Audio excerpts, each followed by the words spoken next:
ಆಗ್ಲಿಂದ ವೆಯ್ಟ್ ಮಾಡಿ ಸಾಕಾಗಿದೆ. ಹೌದು, ನಾನು ಹೇಳಿರೋ ಸ್ಟಾರಲ್ಲಿ ಕಾಯ್ತಾ ಇದ್ದಾರೆ. ಓಕೆ, ಟೈಮು ಆಗ್ತಾ ಇದೆ. ಓಕೆ, ಯಾರು ಅಂತ ಇಂಟ್ರೊಡ್ಯೂಸ್ ಮಾಡೋಣ. ಪಕ್ಕ ಯಾರು ಇರ್ಬೋದು ಅಂತ ಏನಾದರೂ ಐಡಿಯಾ ಇದೆಯಾ? ನನಗೆ ಐಡಿಯಾ ಬರ್ತಾ ಇದೆ ಈಗ. ಆ ಕಡೆ ಬೇರೆ ತಿರ್ಕೊಂಡು ಕ್ಯಾಂಡಲ್ ಹಚ್ತಾ ಇದ್ದಾರೆ. ಓಕೆ, ಸಿಂಪಲ್ ಆಗಿ ಹೇಳ್ತೀನಿ. ಕನ್ನಡ ಚಿತ್ರರಂಗದ ಡೈನಾಮಿಕ್ ಫ್ರೆಂಡ್ಸ್ ಇವತ್ತು ನಮ್ಮ ಜೊತೆನಲ್ಲಿ ಎನ್ಕೌಂಟರ್ ಮಾಡಕ್ ಬಂದಿರೋಂಥದ್ದು. ಸರಿಯಾಗಿದ್ದೀರಾ? ಎನ್ಕೌಂಟರ್ ನಾವು ಮಾಡ್ತೀವ, ನಾವು ಆಗ್ತೀವ? ಅಲ್ಲ ನನಗೇನು ಗೊತ್ತಾ ಡೌಟು, ಬರ್ತಿದ್ದಾಗ ಏನಕ್ಕೆ ಅಲ್ಲಿ ಕ್ಯಾಂಡಲ್ ಹಚ್ತಾ ಇದ್ರಿ ಅಂತ. ಇಲ್ಲಿನ ಪದ್ಧತಿ ಯೂಶಲ್ ಆಗಿ ಯಾವುದೇ ಚರ್ಚ್ಗೆ ಹೋದ್ರು ಏನಾದರೂ ಬೇಡ್ಕೊಂಡು ಒಂದು ಕ್ಯಾಂಡಲ್ ಹಚ್ಚಿದ್ರೆ ನಾವು ಬೇಡ್ಕೊಳ್ಳೋದು ಪೂರೈಕೆ ಆಗುತ್ತೆ ಅನ್ನೋದು, ನೆರವೇರುತ್ತೆ ಅನ್ನೋದೊಂದು ನಂಬಿಕೆ. ಸೊ ರಾಕ್ಷಸ ಸಿನಿಮಾ ಹಿಟ್ ಆಗಲಿ ಅಂತ ಒಂದು ಕ್ಯಾಂಡಲ್ಲು, ಆ್ಯಂಡ್ ನಾವೆಲ್ಲ ಸೇಫ್ ಆಗಿರಲಿ ಅಂತ ಇನ್ನೊಂದು ಕ್ಯಾಂಡಲ್. Nice nice. ಆ್ಯಂಡ್ ನಾವು ಅವಾಗಲಿಂದ ಕೂಡ ಹೇಳ್ತಾ ಇದ್ವಿ ಸರ್, ಯಾರು ಸ್ಟಾರ್ ಬರ್ತಾರೆ, ಆಮೇಲೆ ಒಂದು ಸಿನಿಮಾ ಬಗ್ಗೆ ಮಾತಾಡ್ತಿದ್ವಿ, ಆಮೇಲೆ ಇನ್ನೊಂದಷ್ಟು ಅಡ್ವೆಂಚರಸ್ ಇರುತ್ತೆ ಅಂತ. ಸೊ ಕುತ್ಕೊಂಡು ಮಾತಾಡೋಣ ಒಂದು 10 ನಿಮಿಷ ಸಿನಿಮಾ ಬಗ್ಗೆ ಮಾತಾಡೋಣ. ಏನಕ್ಕೆ ಸರ್ರು ಮೀನ್ ಲೈಕ್ ನಾನು ಪ್ರಜ್ವಲ್ ಸರ್ ಜೊತೆ ಆಸ್ ಅನ್ ಆ್ಯಕ್ಟರ್ ಆಗಿ ಕೆಲಸ ಮಾಡಿದ್ದೀನಿ. ಒಂದೆರಡು ಸಿನಿಮಾಗೆ ಇಂಟರ್ವ್ಯೂ ಮಾಡಿರೋದ್ರಿಂದ ಅವ್ರ ಬಗ್ಗೆ ನನಗೆ ತುಂಬ ಗೊತ್ತು. ಯೂಶ್ವಲಿ ಅವರು ಇಷ್ಟು ಇಂಟ್ರೆಸ್ಟ್ ತೋರಿಸಿದ್ದಾರೆ ಅಂದರೆ ಸಿನಿಮಾದಲ್ಲಿ ಸುಮಾರು ವಿಷಯಗಳಿದೆ. ಅದು ಈ ಮಿಡ್ ನೈಟಲ್ಲಿ ಇಂಥ ಒಂದು ಜಾಗಕ್ಕೆ ಬಂದಿದ್ದಾರೆ ಅಂದರೆ there will be special with 12 ಗಂಟೆ ಆಯ್ತಾ ಆಲ್ಮೋಸ್ಟ್ ನಿಯರ್ ಬೈ ಬಂದಿದೆ. ಇನ್ನೊಂದು 12 ಹಂಗೆ ನಡ್ಕೊಂಡು ಮಾತಾಡೋಣ. ರಾಕ್ಷಸ ವಿಚಾರ ನಾನು ತುಂಬಾ ತಿಳ್ಕೊಳೋದಿದೆ. ಬಿಕಾಸ್ ಅದೊಂದು ಟೀಸರ್ ಬಿಟ್ರಿ ನೀವು, ಒಂದು 1/4 ನಿಮಿಷದ್ದು ಅಲ್ಟಿಮೇಟ್ ಆಗಿದೆ. ಅದರಲ್ಲಿ ನಾನು ನಿಮ್ಮನ್ನ ಪೊಲೀಸ್ ಅನ್ಬೇಕಾ ಅಥವಾ ಗ್ಯಾಂಗ್ಸ್ಟರ್ ಅನ್ಬೇಕಾ ನನಗೆ ಒಂದು ಡೌಟ್ ಇದೆ. ಡೌಟ್ ಜೊತೆನಲ್ಲಿ ಸರ್ 12 ಗಂಟೆ ರಾತ್ರಿನಲ್ಲಿ ಇಂಡಿಯಾದ ಮೋಸ್ಟ್ ಹಾಂಟೆಡ್ ಟಾಪ್ 10 ಅಲ್ಲಿರುವಂತ ಒಂದು ಜಾಗದಲ್ಲಿ, ಅದೇ ಕೇಳಿದೆ, ಇದು ಈಗ ನಂಬರ್ 1 ಪೊಸಿಷನ್ ಇದೆ ಅಲ್ವಾ, the most haunted place in India ಕಡಿಮೆ ಇದೆ. ಆ ಒಂದು ಜಾಗದಲ್ಲಿ ನಾವು ಇವತ್ತು ಇಲ್ಲಿಗೆ ಬಂದಿದ್ದೀವಿ, ನೀವು ಬಂದಿದ್ದೀರಾ ಅಂತ ರಾಕ್ಷಸ ಏನೋ ಇಂಪಾರ್ಟೆಂಟ್ ಇದೆ. ಆಕ್ಚುಲಿ ಬಿಸ್ಕೆಟ್ ಚೆನ್ನಾಗಿ ಕೊಡ್ತಿದ್ದೀರಾ ಅವಾಗ್ಲಿಂದ, ಫೀಲ್ ಆಗ್ತಿದೆ ಇನ್ನೇನು ಯಾರಾದ್ರೂ ಇದಾರ ಅಂತ ಹೇಳಿ. ಅನ್ಸಿಲ್ವಾ ನೀನು ಆಗ್ಲೇನ ನಡಿಬೇಕಾದ್ರೆ ಇಬ್ರು ಒಂದೇ ಸತಿ ಇಲ್ಲೇ ತಿರುಗಿದ್ವಿ, ಅನಿಸ್ತಲ್ವಾ ಅವಾಗ? ಏನು ಅನಿಸ್ತು, ನಾನು ಬೇರೆ ಇಲ್ಲಿದ್ದೆ. ಆಕ್ಚುಲಿ ಇಲ್ಲಿ ನಾವು ನಡ್ಕೊಂಡ್ ಬರ್ಬೇಕಾದ್ರೆ ನೀವು ಬರೋದು ಒಂದು 1/4 ಗಂಟೆ ಲೇಟ್ ಆಗಿದೆ. ಆ 1/4 ಗಂಟೆ ನನಗೆ ಸುಮಾರು ಅನ್ಸ್ಬಿಟ್ಟಿದೆ. ಹೌದಾ? ಫೈನ್ ಸರ್, ಇದೇ ಫೆಬ್ರವರಿ 28ಕ್ಕೆ ರಾಕ್ಷಸ ರಿಲೀಸ್ ಆಗ್ತಿರೋಂಥದ್ದು ಮೋಸ್ಟ್ ಎಕ್ಸ್ಪೆಕ್ಟೆಡ್ ಸಿನಿಮಾ ಕನ್ನಡ ಚಿತ್ರರಂಗದಲ್ಲಿ. ಏನಕ್ಕೆ ಅಂದರೆ ಪ್ರಸನ್ನ ಥಿಯೇಟರ್ ನೀವು ಟೀಸರ್ ರಿಲೀಸ್ ಮಾಡಾದ್ಮೇಲೆ ಆ ವೇವ್ ಕ್ರಿಯೇಟ್ ಆಯಿತು, ಆ ಹಾರರ್ ವೇವ್. ಹೇಳಿ, ರಾಕ್ಷಸ ಯಾರು? ಸೊ ಈಗ ನಾವು ಇರೋ ಜಾಗಕ್ಕೂ ಒಂದು ಇತಿಹಾಸ ಇದೆ, ಇದ್ರದ್ದೇ ಒಂದು ಕತೆ ಇದೆ, ಆ್ಯಂಡ್ ಇಟ್ಸ್ ಆಲ್ ಫ್ಯಾಕ್ಟ್ಸ್. ಅಂದರೆ ಏನೇ ಒಂದು ಇವತ್ತು ಯಾರು ಕತೆಗಳು ಹೇಳ್ತಿದ್ದಾರೆ, ಇದಕ್ಕೆ ಮುಂಚೆನೂ ನಾವು ಒಂದಷ್ಟು ಜನನ ಕೆಳಗಡೆ ಟೌನಲ್ಲಿ ಮಾತಾಡ್ಸ್ಕೊಂಡು ಬಂದ್ವಿ. ಕೆಲವ್ರು ಹೆದರ್ಕೊಂಡ್ರು ಮಾತಾಡೋದಕ್ಕೆ ಅದ್ರ ಬಗ್ಗೆ, ಕೆಲವ್ರು ಹೇಳಿದ್ರು. ನೀವೇ ಡೈರೆಕ್ಟ್ ಮಾತಾಡ್ಸಿದ್ರಾ? ಹಾಂ, ಹೋಗ್ಬಿಟ್ಟು ಒಂದಷ್ಟು ಅಂಗಡಿಗಳಿಗೆ ಹೋಗಿ ಸುಮ್ಮನೆ ಅದೇ ಟೀಮ್ ಫಾಲೋ ಮಾಡಿದ್ರು. ಹಾಗೆ ಹೋಗಿ ಒಂದಷ್ಟು ಜನ ಮಾತಾಡಿಸ್ದೆ. ಕೆಲವರು ಮಾತಾಡೋಕ್ಕೆ ಹೆದರ್ಕೊಂತಾರೆ ಅದ್ರ ಬಗ್ಗೆ, ಕೆಲವು ವಿಷಯಗಳನ್ನ ಬಿಟ್ಕೊಟ್ರು. ಬಟ್ ಅದೇ ಏನೇ ಒಂದು ಕತೆ ಹುಟ್ಟಬೇಕಂದ್ರೆ ಅದ್ರ ಹಿಂದೆ ಒಂದು ಇತಿಹಾಸ ಇರಬೇಕು. And some can be false and some can be true. But ರಾಕ್ಷಸ ಕತೆ ಈಸ್ ಟ್ರೂ. ಬ್ರಹ್ಮ ರಾಕ್ಷಸ ಹೇಗೆ ಉಟ್ಕೊಂಡಿದ್ದು, ಅಲ್ಲಿಂದ ಜರ್ನಿ ಏನಾಯಿತು, ರಾಮಾನುಜಾಚಾರ್ಯರು ಹೇಗೆ ಬ್ರಹ್ಮ ರಾಕ್ಷಸನ ಕ್ಯಾಪ್ಚರ್ ಮಾಡಿದ್ರು, ಇವೆಲ್ಲವೂ ನಮ್ಮ ಇತಿಹಾಸದಲ್ಲಿರೋದು. ಸೊ ಆ ಇತಿಹಾಸನ ಮುಂದುವರಿಸೋ ಕತೆ ಇದು ರಾಕ್ಷಸ. ಸೊ ಬ್ರಹ್ಮ ರಾಕ್ಷಸ ಮತ್ತು ಈ ರಾಕ್ಷಸ ನಡುವೆ ಇರುವಂಥ ಒಂದು ಗೊಂದಲ ಆ್ಯಂಡ್ ಫೈಟ್.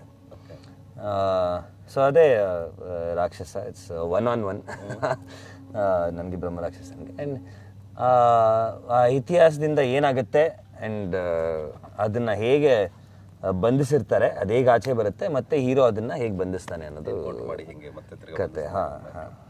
ಓಕೆ. ಆಮೇಲೆ ಸಾಕಷ್ಟು ಸಿನಿಮಾಗಳನ್ನ ನಾವು ನೋಡಿದ್ದೀವಿ. ಸೊ ಫಸ್ಟ್ ಟೈಮ್ ಒಂದು ಹಾರರ್ ಸಿನಿಮಾ ಮಾಡ್ತಾ ಇದ್ದೀರಾ. ಫಸ್ಟ್ ಟೈಮ್ ಹಾರರ್ ಸಿನಿಮಾ ಮಾಡಿದಾಗ ಏನಾದರೂ ಒಂದು ಇರುತ್ತೆ, ಒಂದು ಎಕ್ಸೈಟ್ಮೆಂಟ್ ಇರುತ್ತೆ, ಹಿಂಗೆ ಏನು ಸೊ ಶೂಟಿಂಗ್ ಸೆಟ್ಟಲ್ಲೆಲ್ಲ ಹಿಂಗಿರುತ್ತೆ ಅನ್ನೋದು. ಸೊ ಫಸ್ಟ್ ಟೈಮ್ ಮಾಡಬೇಕು ಅಂತ ಅನ್ನಿಸ್ದಾಗ ಮನೆಯವ್ರನ್ನ ಏನಾದರೂ ಕೇಳಿದ್ರೆ ಇಲ್ಲ ಬರ್ತಿದ್ದಾಗ ಇಮಿಡಿಯೇಟಾಗಿ ಒಪ್ಕೊಟ್ರ?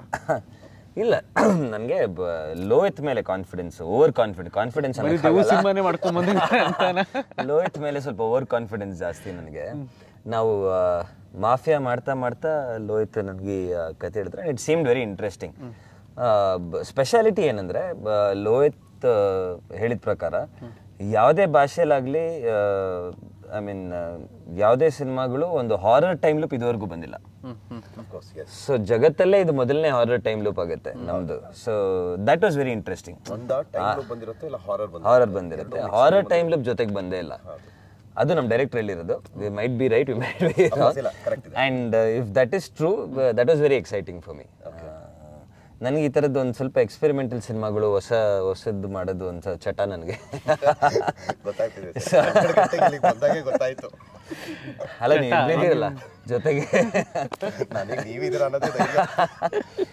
So that was the first thing. And ಕತೆ ಭಾಳ ಇಂಟ್ರೆಸ್ಟಿಂಗ್ ಆಗಿತ್ತು. ನನಗೂ ಒಂದು ಹೊಸ ಎಕ್ಸ್ಪೀರಿಯನ್ಸ್. ಯೂಶಲ್ ಆಗಿ ಚಿಕ್ಕ ವಯಸ್ಸಲ್ಲಿ ಹಾರರ್ ಸಿನಿಮಾ ನೋಡೋದಕ್ಕೆ ಭಾಳ ಎದುರ್ಕೊಳ್ತಾ ಇದ್ದೆ ನಾನು. ಆಬ್ವಿಯಸ್ಲಿ ನಮಗೆಲ್ಲ ಚಿಕ್ಕ ಹುಡುಗರಲ್ಲಿ ಹಾರರ್ ಸಿನಿಮಾ ನೋಡ್ಬಿಟ್ಟು. ಸೊ ಯಾವತ್ತು ನಾನು ಕಾಸು ಕೊಟ್ಟು ಏನಕ್ಕೆ ಹೋಗಿ ಎದುರ್ಕೊಬೇಕು, ಕಾಸು ಕೊಟ್ಟು ಮಜಾ ಮಾಡೋದಕ್ಕೆ, ಕಾಸು ಕೊಟ್ಟು ನಾವೇ ಏನಕ್ಕೆ ಹೋಗಿ ಟಾರ್ಚರ್ ತಗೋಬೇಕು ಅನ್ನೋ ಒಂದು ಥಾಟ್ ಯಾವಾಗಲೂ ಇತ್ತು. ಬಟ್ ದಿಸ್ ಈಸ್ ಏನಂತೀರ, ಒಂದು ಥ್ರಿಲ್ಲರ್ ಹಾರರ್ ಇದು, with a lot of jump scarce.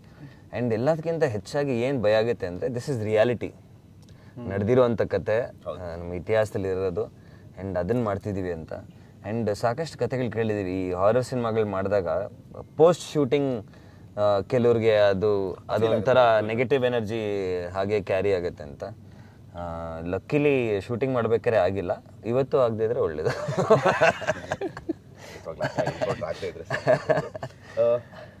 Sir, ನಿಮ್ಮ ಕರಿಯರ್ನಲ್ಲಿ ಇಲ್ಲಿವರೆಗೂ ಮಾಡಿರುವಂತಹ ಎಲ್ಲ ಸಿನಿಮಾಗಳನ್ನ ಕೌಂಟ್ ಮಾಡಿದಾಗ ರಾಕ್ಷಸ ನಿಮ್ಮ ಕರಿಯರ್ನಲ್ಲಿ ಎಷ್ಟು ಸ್ಪೆಷಲ್ ಅನ್ಸುತ್ತೆ? ರೀಸನ್ ಹೊಸ ಎಕ್ಸ್ಪೆರಿಮೆಂಟಲ್. ಫಸ್ಟ್ ಈ ಜಾನ ನೀವು ಟಚ್ ಮಾಡ್ತಿರೋದೆ ಆಫ್ಟರ್ 35 ಸಿನಿಮಾ ಆದಮೇಲೆ ನೀವು ಟಚ್ ಮಾಡ್ತಿರೋಂಥದ್ದು. ಎಷ್ಟು ಸ್ಪೆಷಲ್ ಅನ್ಸುತ್ತೆ? ಎಷ್ಟು ಸ್ಪೆಷಲ್ ಅಂದರೆ ಪ್ರಾಬಬ್ಲಿ ನಾನು ಸಿಕ್ಸರ್ ಮಾಡಿದಾಗ ಎಷ್ಟು ಖುಷಿ ಆ್ಯಂಡ್ ಎಕ್ಸೈಟ್ಮೆಂಟ್ ಇತ್ತು, ಅದೇ ಖುಷಿ ಆ್ಯಂಡ್ ಎಕ್ಸೈಟ್ಮೆಂಟ್ ಈ ಸಿನಿಮಾಲಿದೆ. ಬಿಕಾಸ್ ಇದು ನನಗೆ ತುಂಬ ಹೊಸದು. ಎಲ್ಲದಕ್ಕಿಂತ ಅಡ್ವಾಂಟೇಜ್ ಆ್ಯಂಡ್ ಖುಷಿ ನನಗೇನು ಅಂದರೆ, ಹಾರರ್ ಸಿನಿಮಾಗಳು are the highest grossing in the world. ನೀವು ಯಾವುದೇ ಭಾಷೆಯಲ್ಲಿ ನೋಡಿ, ಹಾರರ್ ಸಿನಿಮಾ ಆಗ್ಬೋದು ಇಲ್ಲ ಹಾರರ್ ಕಾಮಿಡಿ ಆಗ್ಬೋದು, ಚೆನ್ನಾಗಿದ್ರೆ it become a huge blockbuster. Highest selling films are horror films. ನಮ್ಮ ಕನ್ನಡ ಇಂಡಸ್ಟ್ರಿಯಲ್ಲಿ ತಗೊಳೋದಾದ್ರೆ ಇಯರ್ ಓಪನಿಂಗ್ ಆಗಿದ್ದು ಶರಣ್ ಸರ್ದು ಚೂಮಂತರ. ಎಸ್, ಶರಣ್ ಸರ್ದು ಚೂಮಂತರ ಒಳ್ಳೆ ಸೈನ್ ಕೂಡ ಒಂದು ಬೂಸ್ಟ್ ನಮಗೆ. So yeah, so horror cinemas are always well grossing around the world. So ಅದೊಂದು ಕಾನ್ಫಿಡೆನ್ಸ್ ಇದೆ. ಆ್ಯಂಡ್ ಲೋಹಿತ್ ಇದಕ್ಕೆ ಮುಂಚೆ ಹಾರರ್ ಸಿನಿಮಾಗಳು ಮಾಡಿ ಗೆದ್ದಿದ್ದಾರೆ. ಹೌದು. ಸೊ ಈಗ ನನಗೆ ಎಕ್ಸ್ಪೆರಿಮೆಂಟ್, ಲೋಹಿತ್ಗಲ್ಲ, Lohith was very confident. And ಇನ್ನೊಂದು ಸ್ಪೆಷಾಲಿಟಿ ಏನಂದರೆ, ಲೋಹಿತಿನ ಹಿಂದೆ ಸಿನಿಮಾಗಳು is connected to this. Okay. ನೀವು ಅದನ್ನ ಸಿನಿಮಾಲ್ ನೋಡಿದಾಗ ವಿಜುವಲ್ಸ್ ಅಲ್ಲಿ ಯೂನಿವರ್ಸಲ್ ಕ್ರಿಯೇಟ್ ಮಾಡೋದು ಸ್ಟಾರ್ಟ್ ಮಾಡಿದ್ದಾರೆ, ಮಾಡಿಬಿಟ್ಟಿದ್ದಾರೆ ಆಗಲೇ, ಡೈರೆಕ್ಟರ್ಗಳೆಲ್ಲ ಶುರು ಮಾಡ್ಕೊಂಡ್ಬಿಟ್ಟಿದ್ದಾರೆ. ಸೊ